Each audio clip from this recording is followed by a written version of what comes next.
Gavarni était un personnage de roman, il serait aventurier. Un peu romantique aussi, colosse, aux pieds profondément enracinés dans la tradition. Ils sont jolis les deux là.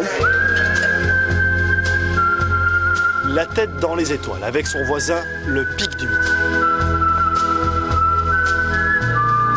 C'est sans doute un des plus beaux panoramas d'Europe, hein. Pas pour moi. Hein.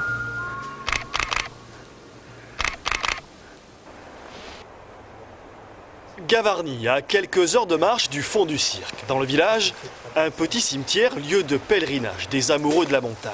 Ici, reposent des guides au passé glorieux, des baroudeurs des cimes qui ont écrit les plus belles pages du pyrénéisme.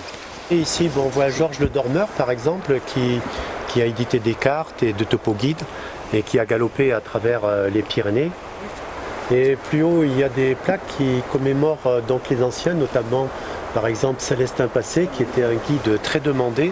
Ils ont été un peu les découvreurs.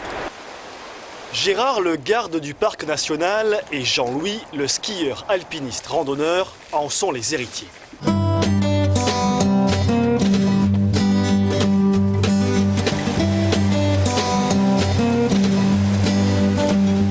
En marche, sur l'un des balcons du cirque de Gavarni, le sentier de Bellevue, le bien nommé, une vue imprenable sur les falaises vertigineuses de Gavarni.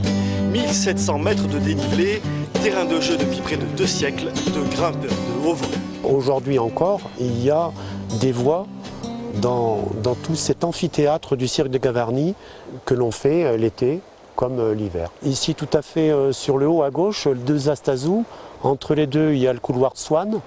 Plus à droite, il y a le Marboré, il fait 3248 mètres.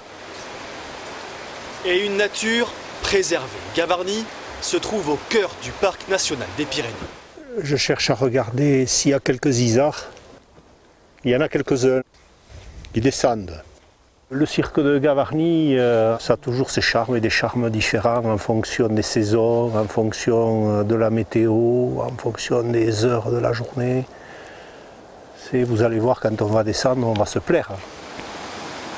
Plus bas, c'est la petite Sibérie, blanchie, figée par l'hiver. Ces prairies, lieu de villégiature des troupeaux pendant l'été, ont des allures de toundra, comme si la vie s'en était enfuie.